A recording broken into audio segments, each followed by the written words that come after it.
am Carol Clark, and it's so good to be back here. Apparently, I was here about 10 years ago, and I have no idea what I spoke about at that time.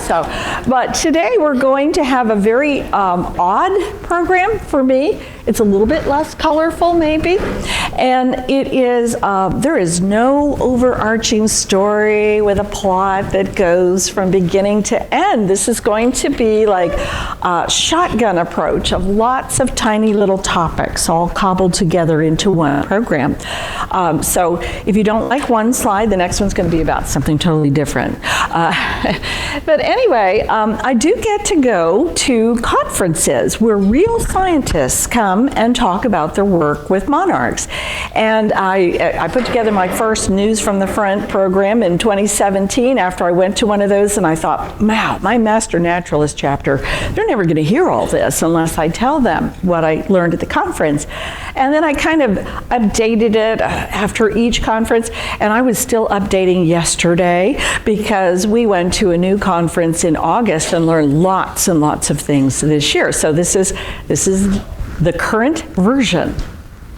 So it is a battle zone. We're all sort of fighting in the monarch world to make sure that this iconic species does not become critically endangered, that the migration of the monarchs does not stop happening, and that we can all do our part to make sure that they still have what they need when they come through Texas. That's the fight we need to keep fighting. There's also sort of a battle among scientists on different topics. They don't always agree on every single thing. So it's kind of interesting to go to the conference and hear one researcher say, I think this, and another one says that, and we're sort of sitting back and waiting for the results to really come in on some of these things. So just in case you're not familiar, I think most of you are, this is a migration map as it exists today of the monarch migration. This is going to be changing, I'm sure, very shortly. But our story really begins here in Mexico, where monarchs gather in large numbers high in the trees in the mountains of Mexico, and they are resting for the winter. Along about now, they get restless and they begin to leave their trees and move north. And they're going to move north along these green arrows right through Texas. So we need to have what they need when they come through. That first generation is going to be born in Texas. The first new generation could be San Antonio, could be Austin, could be all the way up in North Texas where those returning monarchs are laying their eggs.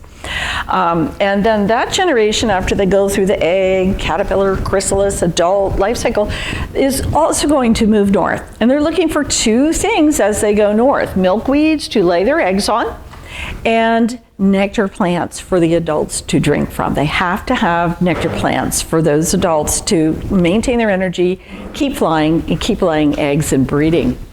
So it takes two new generations of the spring to fill up the entire yellow area of this map. And that yellow area is the summer breeding range, where they're going to have two more generations: egg, caterpillar, chrysalis, adult, egg, caterpillar, chrysalis, adult.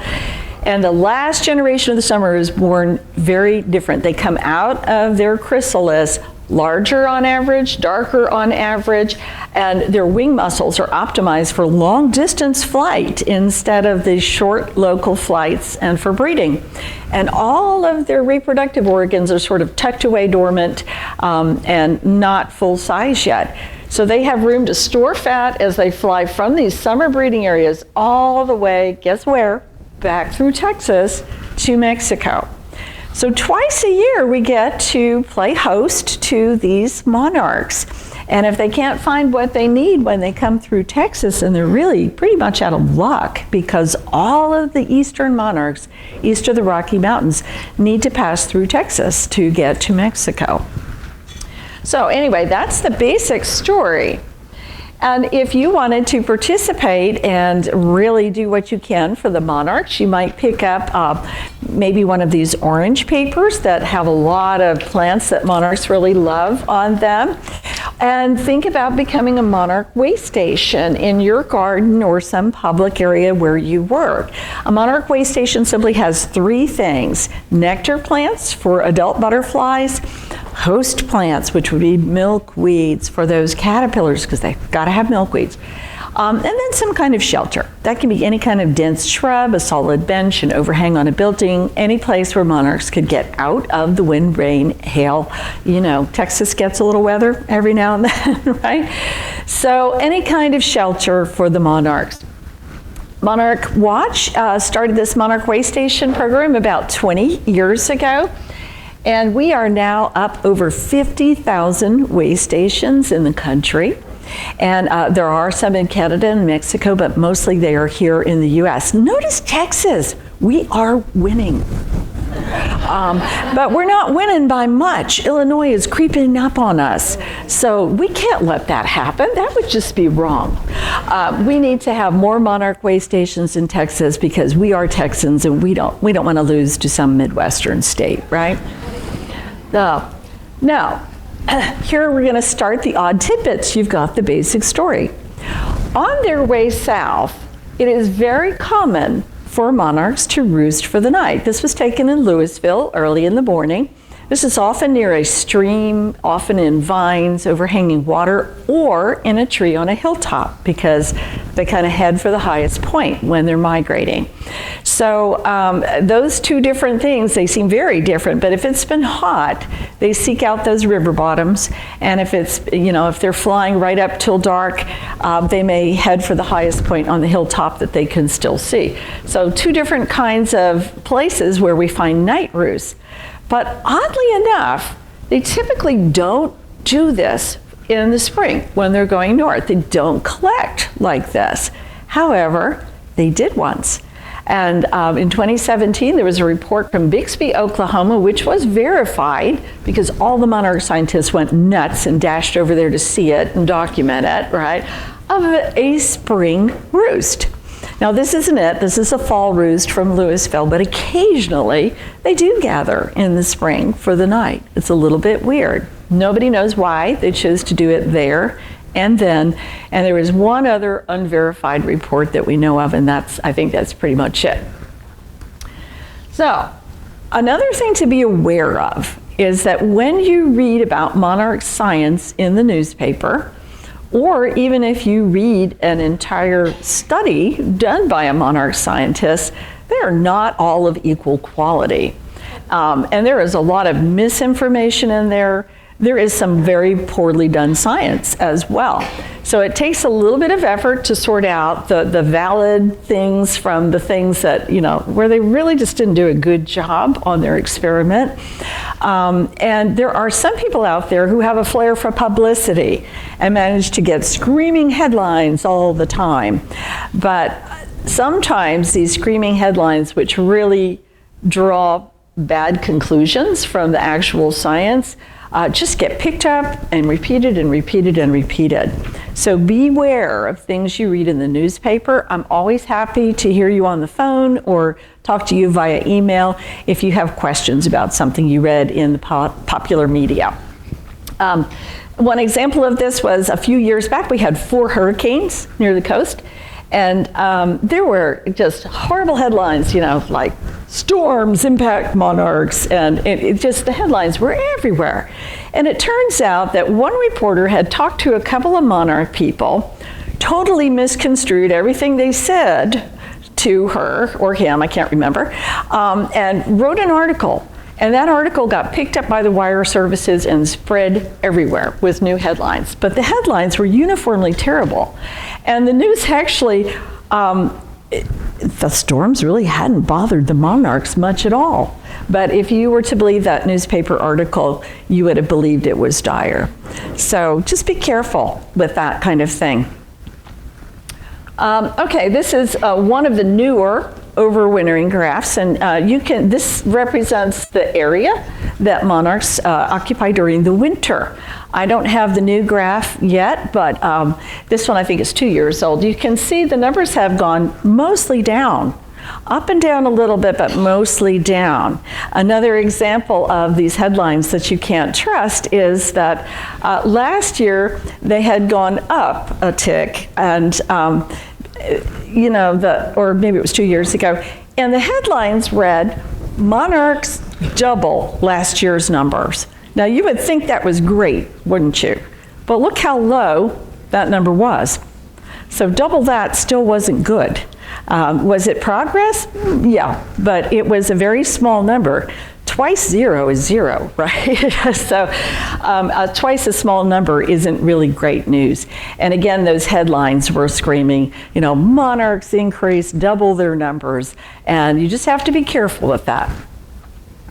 So what does affect overwintering numbers? Quite a few different things do. The season that they're measured in the monarch reserves in Mexico, they actually measure the area. They're not out there counting butterflies with a little clicker. You can't do that because they're high up in the trees and they're these big clumps. So they measure from the areas of trees that they occupy. Well, on a warm day, those clusters are fluffy and they spread out a little bit more. On a cold day, they gather tighter together and they may take up less space. So the actual numbers of monarchs in the reserves, those are just not available. All we have is proxy numbers, and those are the best we can do just to measure the size of the area that they're taking up. Now, so scientists have this choice. Do we wait for a day where the weather is the same, or do we measure on the same day every year? And they have chosen to measure pretty much the same time every year. So that bar graph, take it with a grain of salt. All monarch scientists know this. Those are not hard and fast numbers. The success of the overwintering group the previous year, if there are ice storms in February, which sometimes happen at the reserves, they can take out 75% of the monarchs that are there in that place. And then you have this small number moving north and a small number laying that first batch of eggs and a smaller number laying a second batch of eggs than you normally would. So if they don't do well over the winter, they don't do well the next spring typically. And all kinds of things affect them. Too hot, too cold, too wet, too dry. They're really kind of fussy. And weather conditions in the yellow areas of that map, that summer breeding range up to the north, these are important too. If they have cold weather and things aren't blooming well, they don't have enough nectar plants, or maybe the milkweeds sprout late. If they have hot weather, things may wither. And sorry, I had a drop out there. I don't know why. I could hear it just stop. But anyway, weather all along their journey can affect how many there are to return to Mexico. Milkweed and nectar availability in Texas when they come back through. Not too many need the milkweed then, but they do need the nectar. And the availability of nectar for fattening up, this is really what I was just talking about. On their way south, they need to store body fat where those reproductive organs aren't taking up space. They're storing body fat so that they can get through the winter in Mexico. And they'll use some of those fat stores, sort of flap till they are less fat, and then stock up again. And so they will gain and lose weight as they travel to Mexico, but they need to get there nice and fat. So basically, they are the Goldilocks kind of species, where if everything is just right, they can increase dramatically in a given year. But if any one thing is wrong along the way, we can have smaller numbers than we hoped for or expected, and lots of things can go wrong. Okay, new topic, scent patch research. I left this in as not new news, but it's fun, and usually you don't get to hear this at a garden club, right? So these little dots right there are scent pouches on the male monarch butterflies. The female does not have those. And oddly enough, they're not super functional on monarchs. Their close cousins, the queen butterflies, have the same marks or little scent pouches, and they use them like crazy. They need to use them. But on monarchs, they have done things like punch those out and replace them with a bit of ordinary wing. They have punched them out and put them on the female and put female wings onto the male there. They have replaced them with colored dots. They have, covered them over with a sealant so that no smells could get out. And nothing they do to those, all of these different kinds of tests, has made any difference in the monarch's breeding success.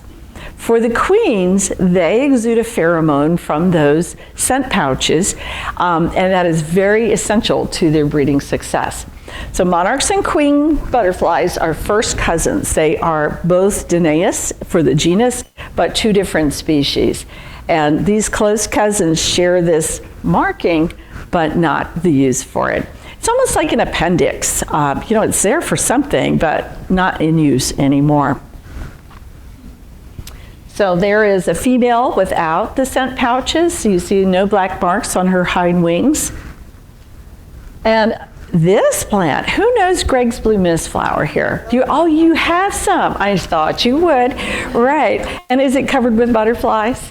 And they're mixed monarchs and queens, and they're just chowing down because this is like butterfly crack. This actually has a chemical in it, intermedine, and that is the chemical that gets partially converted to the pheromones in the queens that they need for breeding success. So monarchs and queens are both still genetically programmed to think they need that. They're both going to be there, but only the queens are actively needing that for their breeding success. The portion of the intermedine that they don't convert gets gifted to the female when they are breeding. And it's a toxin. It's a pyrrolizidine alkaloid, which is a toxin, and that can confer toxicity on her eggs and her larvae, which will protect the eggs and the larvae from predators some. So it's a neat thing, but that's why they're there. It's not because they're just pretty, which they are. There's a close-up of that androconial pouch, that scent pouch with the little different looking scales there, and this one is actually on a queen. That's actually my backyard, my alleyway, back in 2005, and it was a good year for the Greg's blue mist flower back there that year, and you can see how popular it was. All right, there he is, sipping nectar. You can almost see that little black dot right there through the wing, but it really shows more on the inside of that wing. Okay, new topic. Is this a boy or a girl? Who wants to tell me? It's a boy. You saw those little dots, right? Yeah. So males engage in this weird behavior. It's called patrolling. And sometimes when they find a good patch of nectar plants and milkweeds, they'll be like, oh boy, this would be a great place for my offspring to be raised. I'm just going to wait here till a female comes. This is up at my farm in Cook County, and this monarch was hanging out on a post oak. He had his little space on this post oak leaf. And if a butterfly or a bird or a grasshopper or anything with orange, yellow, or red on it came by, he would leave that perch and go chase it. He didn't care if it was bigger than him or anything. He was chasing cardinals. And honestly, maybe not the wisest thing, right? But, and it is simply patrolling. He was patrolling his territory, looking for a receptive female to come through. So you can look for that too in your own yards. If you happen to see a male that just hangs out and you don't know why, that's what he's doing. All right, so butterflies see differently at different stages of life cycle. When they're just caterpillars, they have some very simple eyes that can barely, distinguish light and dark and fuzzy shapes, but not much more. When they're adults, they have thousands and thousands of little packed into these compound eyes, and each one of those individual Ommatidia has its own nerve and processing system, so they sort of have access to pictures almost all the way around, front, back, side, you name it. Where they see worst is directly behind them. So if you want to catch a monarch butterfly, they don't see the world very well. They don't see it like a movie so much as maybe a series of stills. The easiest way is to sneak up slowly and from behind, because a lot of times they will not catch something that's moving slowly. They will not see it as moving or understand it that way. So you simply move slowly and from behind. If you try to snatch it, it's gonna beat you. It will fly away. It's actually a lot of fun to go to a tagging event and watch the kids just slashing around like crazy in their net with their nets, and watch an adult just walk over and pick up the butterfly. So I did do some tagging a couple of years in a public garden that had a lot of butterflies that move slowly in the morning, and that's an ideal time to just walk up from behind and scoop them up. This is old news, but I still thought you might want that. And if you have your phones out, feel free to take a picture of this slide. The Lady Bird Johnson Wildflower Center, I'm starting to wonder what's going on with my mic. It's really cutting out a little, had a grant to study milkweeds and produce a booklet on how to reproduce milkweeds, how to germinate them, and so forth. And they did complete that. They did publish their findings, but they have a downloadable PDF still up on their website from years ago that's still a good PDF on how to germinate milkweeds. So I'm going to give you all just another couple seconds to get this. They also did this really cool pocket guide. It was about this tall, not very tall, and about that wide. It literally was the size of a credit card, made from 8.5 by 11 sheets of paper cut into strips.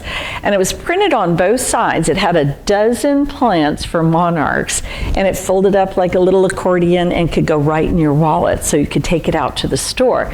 That's something a garden club might reasonably be able to reproduce with plants of your own. You know, a little shopping guide that goes in your pocket. Okay, I'm going to move on in a second. There we go. Let's talk about what happens in the chrysalis. New topic. This is a soft chrysalis, and unless you raise monarchs and you've been watching carefully, you probably never saw one. And the reason is they're only in this stage for about 20 minutes. They don't stay that way. So this is right after that last stripy suit has split and been shed. This is the soft chrysalis, and it is truly soft at that time. That's pretty funny looking, isn't it, compared to what you usually see as the monarch chrysalis. And I want to dispel a common myth here. There are some YouTube videos and other things that suggest that monarchs completely liquefy in the chrysalis stage and reorganize everything to become a butterfly. And that's only part true. Mussels do disintegrate and reorganize, but a lot of the adult body parts are already well underway by the time they are in the chrysalis stage. They've been working on those even when they were a caterpillar. They had some of their adult body parts were beginning to form inside. So here is a different view of a soft chrysalis. And you can actually see the wing pads, the proboscis, that long tongue that's going to zip together in two parts. You can see antennae, eyes, legs. You can see a lot of the, forming adult body parts in this 20 minutes while that's still soft. These are, I believe, CT scans of a monarch chrysalis, and it certainly doesn't look like undifferentiated goo in there, does it? It is definitely quite a bit of structure is going on inside this chrysalis. So a little bit more about chrysalises and structure and how monarchs breathe. They don't have lungs like we do. They have a series of holes on their sides. In the chrysalis, the holes are still there up near the top. And so those are the spiracles that allow exchange of gases in and out of that chrysalis. On the caterpillar, they would be down the sides of the caterpillar as well. Not sure if I have that. This photo is from Holly Hearn, who does a lot of monarch education online. Her site is The Beautiful Monarch, and it is full of lots of interesting information. So beyond those little holes, the portholes, if you will, where they breathe, there's a whole tracheal system, just like your trachea, bronchial tubes down into your lungs, branching out and getting finer and finer. And you can see some of that in this contrast micrograph. I don't quite know how they took this picture, but I think it's pretty cool. But as they come out of that chrysalis, if you've ever seen an empty chrysalis, it has all these little thread-like things in it. And that is because those are the linings of those little breathing tubes that have pulled right out of the adult butterfly who left that chrysalis. So all of those little shreddy things are the linings of the tracheal tubes. Let's see. Oops, I'm not advancing. Oh, we have multiple crises. Okay. Really not going back. I'm going to turn it off and on and see if that works. Nope. Okay, we're going to swap out for mine. I'll be right back.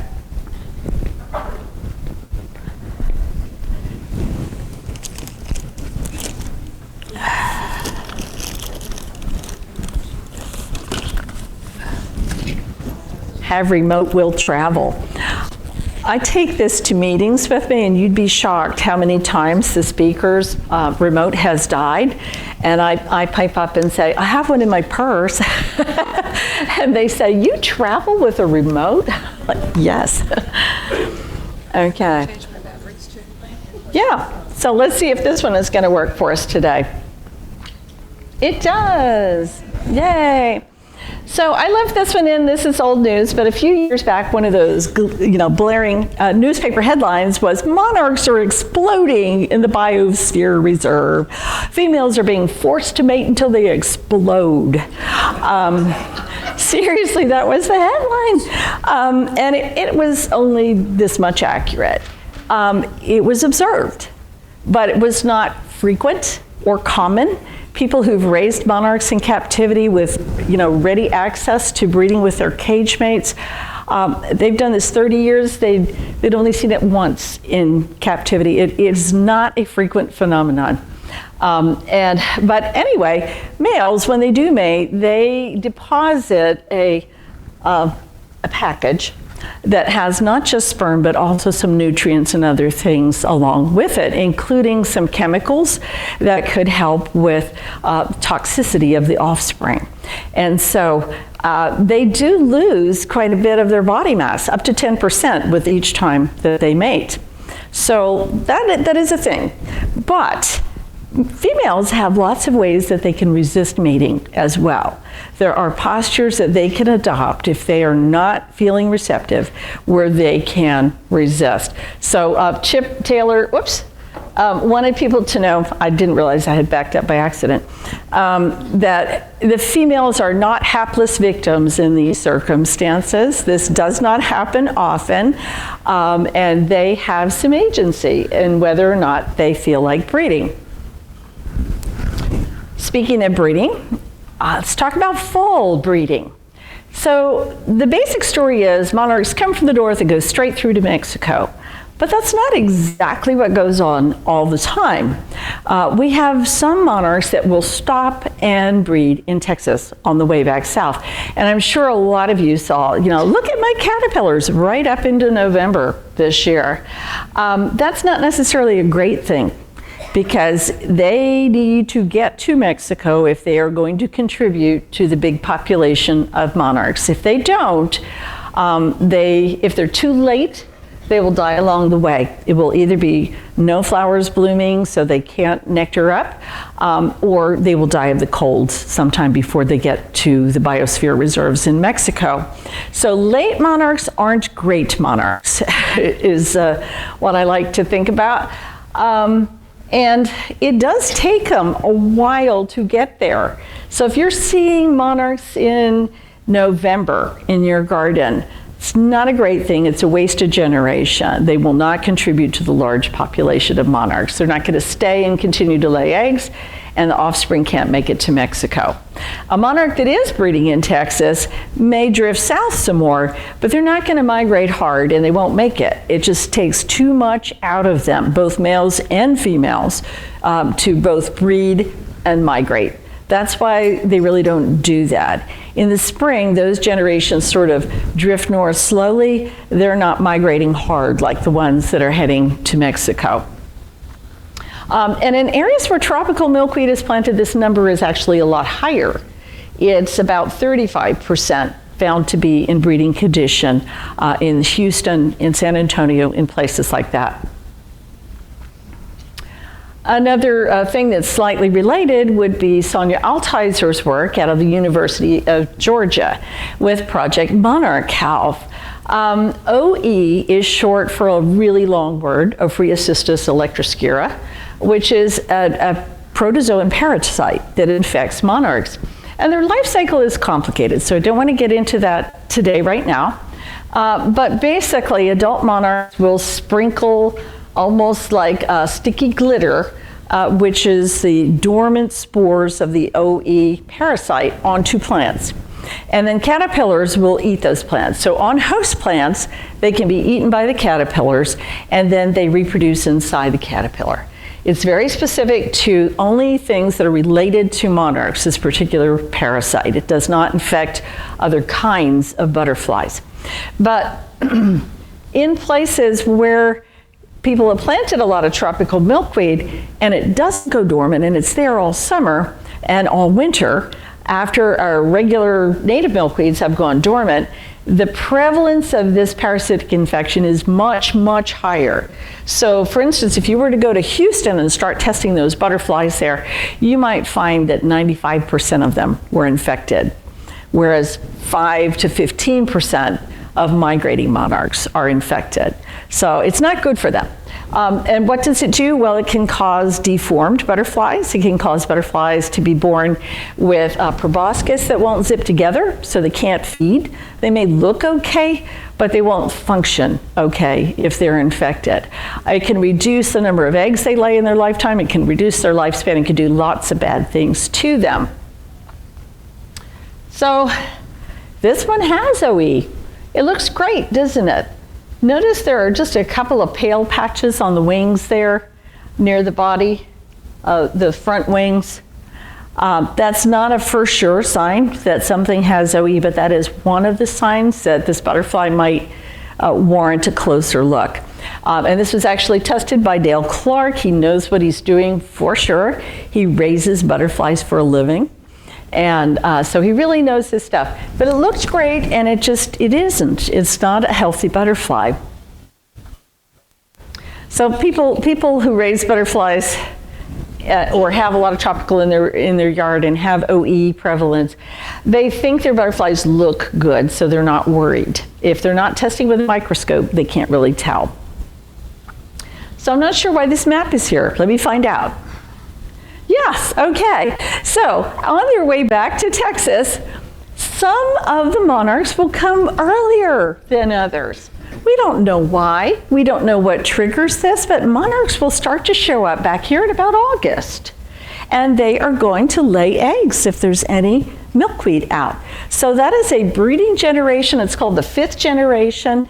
And my boss at Monarch Watch, Dr. Kristen Baum, she studied this before she came to Monarch Watch. And she had grad students, testing all kinds of things and out in the field collecting all kinds of things. And by golly, we still don't understand this. We just don't.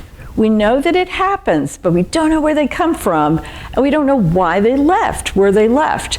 They show up in about August, and they start to breed. So there is a fall generation that's born before the true migratory generation comes south in Texas.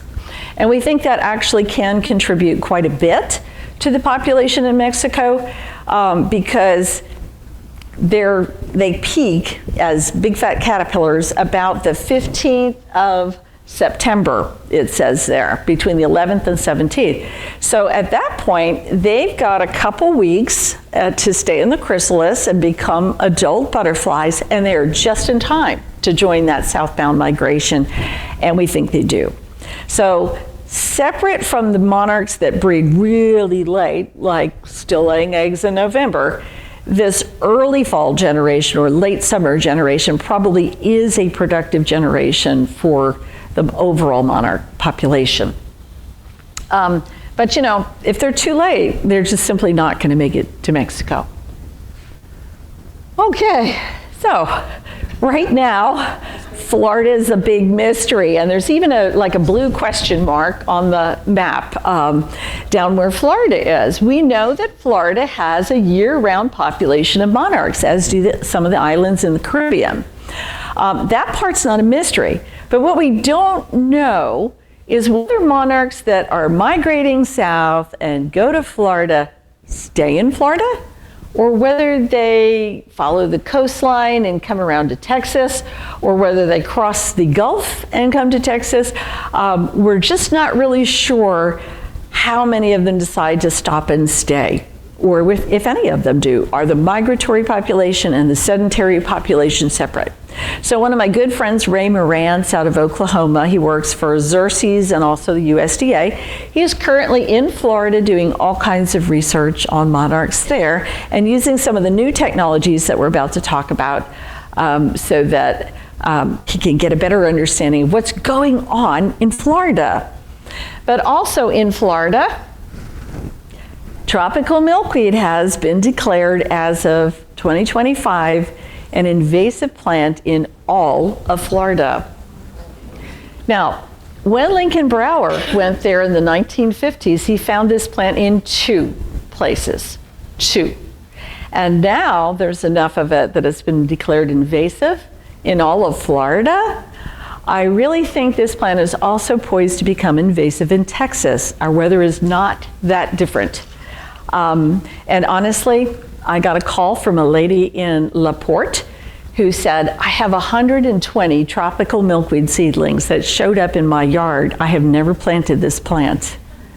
Now, tell me it doesn't escape. I have a hard time believing that. There are also records on iNaturalist of it showing up in nature preserves and parks where it was never planted. So I really think this one is poised to become one of our next invasive species here in Texas. We can learn from Florida. We can do better. We can plant the natives. Yeah. This is a different topic, and it is about Monarch RX and this notion that monarchs will sometimes lick things that aren't nectar from flowers. They will be attracted to rotting vegetation sometimes. And the theory is that they are collecting something from that vegetation that gives them some kind of an advantage. And we think those things are pyrrolizidine alkaloids. Again, these are toxic chemicals that monarchs can sequester and use to their advantage. And so this one is on a horse apple, a bowdark. And if you've ever dealt with some of those, you know they have a little bit of milky sap to them, don't they? Especially on those fruits. And there are some people who've decided to study this. So it's very cool. You can be a citizen science and help with this at Monarch. They think they're using these on purpose. So the RX refers to like a pharmaceutical. And at the last conference, this man happened to lean over just the right time so I could get that other coat. If anybody wants to take a picture of this and check out the Monarch RX websites later, you can. If you see a monarch with its proboscis out, probing something that doesn't look like an ordinary flower or looks like dead vegetation, there's several kinds of photos they'd like you to take to document that. They are not accepting I saw this kind of reports. They want them rigorously documented so that they're not making errors in the science as they go. But it is very cool. This lady actually takes vegetation that she has seen them on before. She lets it die, she smashes it up a little bit and hangs it in little bags out back, little muslin bags. And if she sees a monarch on that, then she can pretty well tell it's there for the vegetation. So this is, now we're going to get to the really interesting part of today, I think. Back in 2017, when I had a version of this program, this was new, and this was big. I happen to have 3 antenna engineers in my family, and I came home and I said, guys, look at this, this looks so cool. And they all went, oh, it will never happen. And why would it never happen? Well, you need a power source. What is the power source going to be? The weight involved with that power source. What is the transmission strength going to be? And where and what are the detectors going to be? So they had reasons that they thought this would not happen. But as we all know, technology marches forward at a dash these days, not slowly. And this is old news. It has happened. We now have tags that can tell you the path that a monarch has taken. And this is like changing from doing surgery with a spoon to a scalpel. We suddenly have information we could never get before. It just was not possible, and now we have so much rich data coming in. It's like drinking from a fire hose. It's really amazing what they have done in just the last 2 years. So to give you some perspective on this, let me tell you about the history of tagging just a little bit. It started with Fred and Nora Urquhart, who lived up in the Northeast, and they started with paper tags. They would literally punch out a hole in the wing and fold the paper tag over that and glue it down. It does not hurt the monarch. Yes, they could fly with that. But they knew they left, they just didn't know where they went, because that was a pretty big mystery to Western scientists for a long, long time. So it wasn't until 1975 that we people figured out where the monarchs went in Mexico. The local people knew they were having festivals, but we didn't know. And so, it's remote, mountainous country. There weren't a lot of roads or transportation there, so they were kind of cut off from modern scientists in North America. They just didn't converse. So they knew. But anyway, in 1975, they actually found where they went and found one of these tags that was put on there. So they knew that their monarchs had made the trip. And the tags have improved and gotten better and better. So the Urquharts did this up until the 90s, and then Monarch Watch took over. And the Monarch Watch tags have improved. You no longer have to punch a hole in the wing or anything like that. The new ones have a thermal adhesive, so you just simply rest your thumb over there. My husband's giving me that 5-minute sign. That glue will stick it down nice and good. So we've got that. Anyway, more than 3 million tags have been put on by people. But these can only tell you where they were tagged, and if somebody finds them somewhere. They went from here to there, but how? Straight line, zigzags, we don't know. And this is what the kit looks like, nothing big there. But look at this map, it's pretty cool. We are right in that band that contributes the most monarchs. And so if you look at that dark green band in the middle, 41% roughly of all the monarchs tagged are tagged somewhere in that band. But 67% of the tags recovered in Mexico come from that region. So we think they contribute disproportionately to the number of monarchs that make it to Mexico, the people in that green band, or the lands in that green band.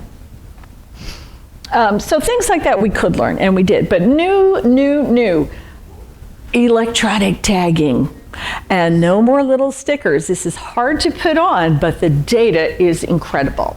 So they actually work with your smartphone and with other Bluetooth-enabled devices all along the monarch's path to report where they actually went, not just this endpoint and that endpoint. There is an app you can download. Pick up your phones, take a picture of this, and then go to the App Store and download the app later. But you can download this app and you can track monarchs in real time. You can go to a favorite named monarch and see where it is today.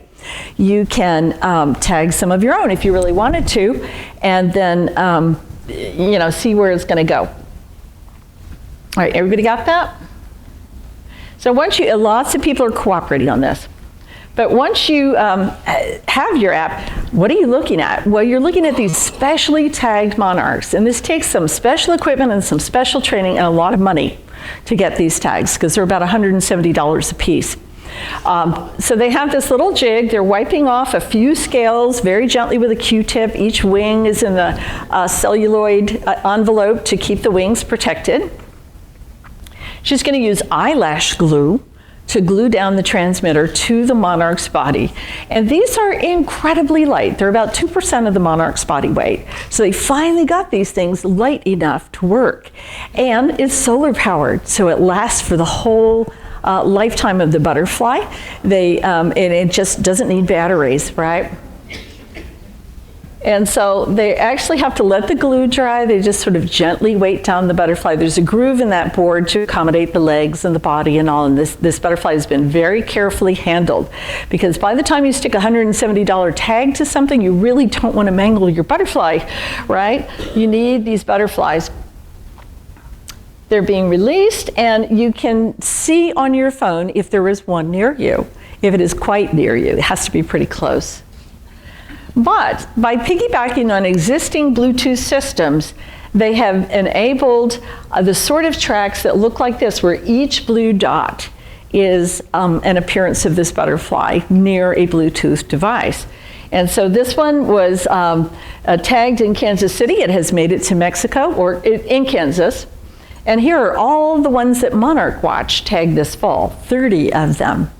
About, I think, 9 of them made it to Mexico. 10 of them made it all the way to Mexico. 9 of them made it all the way to the biosphere reserves. But you can see that the tracks are similar, but not identical. This is a particular monarch that made a little zigzag there in the middle. We don't know why, probably prevailing winds, something like that. And this is their movement within the reserve. They're not in the same tree every day. Now we know. When they get there, do they hang out in the same tree? Nope. This year, we know now. So they're moving around a little bit in the reserves. And guess what? This week, they're on the move. They're starting to head north. Oddly enough, a couple of them went sideways. We don't know why. We didn't expect that. Probably some winds are going on, and we'll correlate this all with weather data later. But there's that kind of thing. And the detail is incredibly rich. Every blue dot is a ping from a Bluetooth device. So your phone can help create the dots even when you're not running your app. If you are running your app, you'll get a notice that there's one nearby. Another new thing, anyway, that has just changed everything about how we are going to track monarchs in the future. In fact, I put a hold on production app because I think it's going to change. Some of the routes that we think they take may be very different in actuality. Another new thing they're starting to do is cardinalide fingerprinting. They're chemically testing monarchs to figure out which milkweeds they grew up on. And so that's an interesting thing. And yeah, not important. Okay, Texas seeds. We have a project here in Texas. It's expanding like crazy called the Texas Seeds Project. If you think it's a great idea to plant native plants for pollinators along right-of-ways and pipelines, have you taken that next step and asked yourself, where are those seeds going to come from? That's what this project does, the Texas Seeds Project. It actually pays farmers to grow the seeds to do large restoration projects so that we can put out better things than just Bermuda grass under those pipeline and power line right-of-ways. Another 2 universities are working on ways to disperse those seeds, because traditionally native plant seeds are kind of rough, they have some hairs on them, and they don't necessarily fit well in traditional planting equipment. So they are now pelletizing seeds in these little pellets that actually fit in corn planters. The equipment already exists, you don't have to do anything special, you just borrow any farmer's existing planting equipment. Yeah, we're going to skip several of these. So quickly, just a couple things about navigation, because we told you we would do that. And this is more about some isotopic studies, very similar to the cardinalides. They can sort of tell from east to west where a monarch came from by studying some of the isotope densities in them. That's a little complicated. But how do they get where they're going? Monarchs have a bunch of navigation systems. They have something called a time-compensated sun compass. That means they know what time of day it is, and at that time of day, they know that they need the sun at a particular angle to be heading to the southwest towards Mexico. So they can actually do that, and this is just a very crude mock-up of a flight simulator that they will tether a butterfly in and test to see which direction they head with the sun at varying angles and a fake sun in the laboratory, of course. So they can graph that, and sure enough, they find that they know where that sun needs to be oriented at different times of day for them to go the right direction. But they can still go places when it's cloudy because they have polarized light detectors as well. We don't do that so well. A few people can see polarized light, but if you've ever had polarized sunglasses, you know they cut out a lot of the light.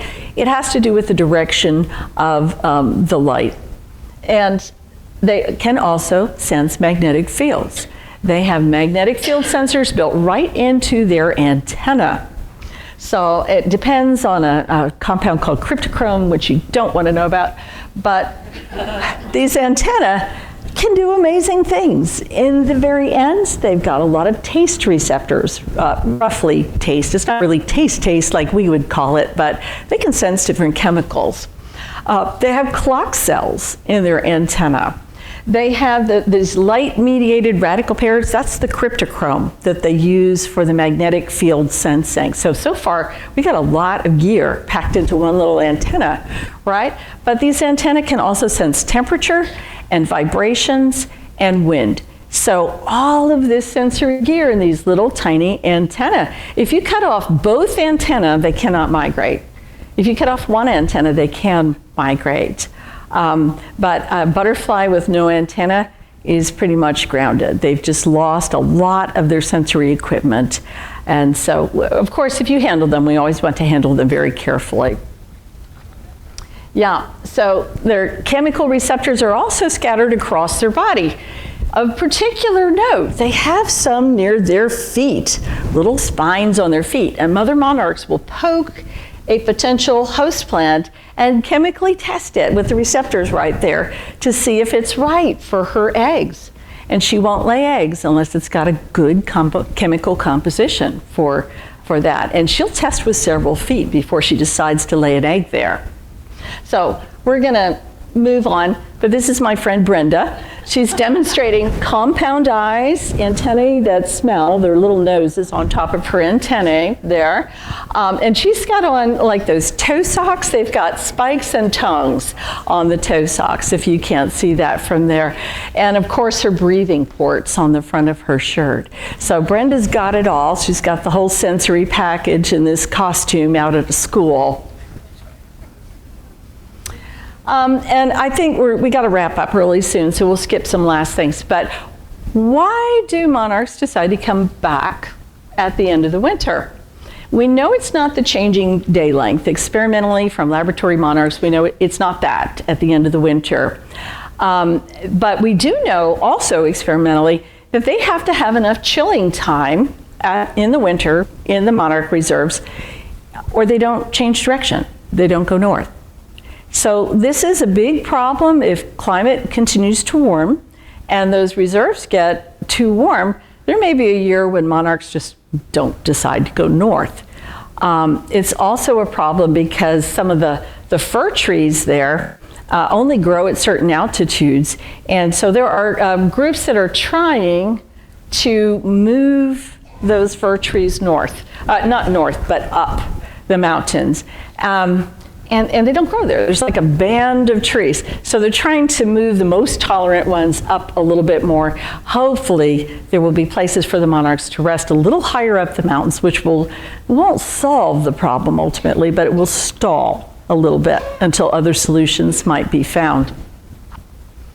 So how you plant it matters. I don't like milkweeds all grouped into one tight clump and all your other plants someplace else. It makes it easier for the predators to find them. Makes it easier for diseases to spread among the monarchs that are there. Yeah, I think, and mother monarchs actually like to lay their eggs about 15 feet apart. So, and that is shown in some old research. There has been some recent research that said, we loved it, you know, they did great when the milkweed was all around the edge. But if you read some of those reports very closely, you'll find that their methods were really kind of flawed. And I don't have time to go into that, but I'd be happy to talk to you about it sometime. All right, so Chip says, this is the most studied organism on Earth, maybe. And we're going to study it right up until the time it's extinct. But we shouldn't wait for definitive answers on which plants are best, exactly how to help them. We should be planting flowers everywhere we can, as often as we can, things that are proven nectar resources and good host plants for monarchs. That's a no harm, no foul thing that we can all do right away. And last, our job is to help nature be as resilient as possible in the face of known and unknown changes. This is what we can do. And there is no finish line. We just keep going best we can. So I think that is it. And you can, take a picture of my email address and get me there if you need me for anything. But how much time do I have for questions? Not tons, I know. A little bit of time for questions? 8 minutes. 8 minutes for questions. Okay, over here. I have two. Okay. Are the poison that's in the monarch protects it from birds? Does it protect it from lizards? I have a lot of holes, and I'm worried that they might eat the caterpillars before they are able to mature. Can do. Okay, she's asking, we all grew up hearing that monarchs are toxic, so things don't eat them. Is this true of lizards as well as birds? And no. Things like praying mantises, lizards, spiders, a lot of things can eat monarchs in the egg and larva form. And so, no, they're not as protected against things like that. And even some mammals and birds have learned to sort of peel the monarchs and eat the parts that are less toxic. So, yeah. Okay, the next important question. In spring, I've got nothing blooming but my winter honeysuckle bush. What should we be planting so that the migration has nectar, because I've got nothing in my yard? Yeah, okay, so she says in spring her yard is a little nectar challenged. What should we be putting in for early spring monarchs? One of my very favorites is prairie verbena. Verbena, well actually now it's Glandularia bipinnatifida. I don't have seeds for it with me today, but you're starting to be able to get this in nurseries. It can bloom 9 months out of the year. Some years right through the hot summer on into the fall, but it starts early and it's a strong nectar source. That very first monarch that we saw was on one of those, and that was an early plant. But almost anything that has nectar that other butterflies that would use in the spring would be fine. Yes? Oh, it is prairie verbena, Glandularia bipinnatifida. Yes, and that is on this sheet here. Yeah, it's on this orange sheet that you can pick up. And you can put that list on your website as well. Yes? Tropical milkweed, yes or no? Okay, the question is tropical milkweed, yes or no? Remember I told you that scientists bicker sometimes? This is that topic where they bicker. And honestly, I'm going to step around the arguing scientists and say two things. They can finish their argument and we'll get a definitive answer later. But in the meantime, it's escaping. It is escaping. How many of you have battled an invasive species that you wish nobody'd ever planted? Yeah, do we want to add another one? I don't think so. So the other thing is that monarchs are well studied, but there are lots of creatures that absolutely depend on milkweeds, and they are not very well studied. And so if we are planting tropical milkweed, which is related only to the South American milkweeds and not to the North American milkweeds, are we shortchanging the native creatures that need the chemicals in the native milkweeds? Yeah. Oh, it was too. For monarchs. Yeah. Well, is it bad for monarchs? It depends on whose studies you read. And again, a lot of those studies are pretty weak. Yes?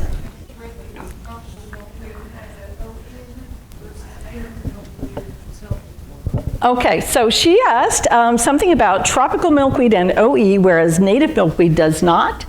And any milkweed can have and transmit OE to the caterpillars if an adult sprinkles it on there. So it's not so much that tropical has it and native can't, it's that tropical does not go dormant several times a year. And when native milkweeds go dormant, the foliage is gone for a couple months, that's an opportunity for them to come back clean, which the tropical does not have, because it just stays out and it stays growing the whole time. So native milkweeds are sort of self-cleaning, tropical's not. Put the tropical milkweed in a pot instead of planting it, and that's better? Absolutely no help there. Putting tropical in a pot does nothing to reduce the OE load. Yeah. In the back. It's been a number of years. I want to say it was out of Kansas. Maybe you covered it, but I was late. They were allowing you to order class and leave 100 tiny little starters. Did you cover that? I believe it was green milkweed or antelope milkweed. Sure. And we planted it, and we divided the plat amongst some of my prairie friends. And we didn't have great success because we assumed Mother Nature would keep them going. And I guess they needed a little baby, so could you address that? Yes, okay, she's asking about milkweed seedlings from Monarch Watch, and thank you for reminding me to cover that. So this little card here is a contact card from Monarch Watch. Monarch Watch is growing milkweed in flats for distribution. I actually picked the seeds for those, so I know they're local, and they send them back out into the areas all over the country where the seeds were picked. Our seeds I picked. They are doing green milkweed, they are doing antelope horns milkweed. I don't think they have zozotes this year, but some years they will. And when you get those are little baby plants. Some years they've been fantastic with nice tap roots already going. And other years the growers have struggled with things like unseasonable weather, cut water lines, you name it. They have all the challenges a farmer has and more. And so a couple of years, those flats actually went out a little bit underdeveloped, not perfect for planting out. And you may have gotten a sort of a weaker flat from one of those suboptimal years, but you can always up pot those and keep them for a while. I like to keep my milkweeds until they have a taproot about as big as my finger, that wide, before I plant those out. Both of those are taproot species of milkweeds. The other thing that I really recommend is mycorrhizal fungi in your soil. And you can buy powdered mycorrhizal fungi to add to any planting holes. It will do lots and lots of your prairie plants all kinds of good. They associate their roots with this fungus in the soil to help them gather nutrients and water. And for milkweeds, that appears to be a somewhat critical dependence. So if you put them out in soil that didn't have any of that left for whatever reason, that could affect their vigor. Yeah. Thoughts on farm butterflies? Thoughts on farmed butterflies? Oh, she wants to know about farmed butterflies. There's another thing that people argue about.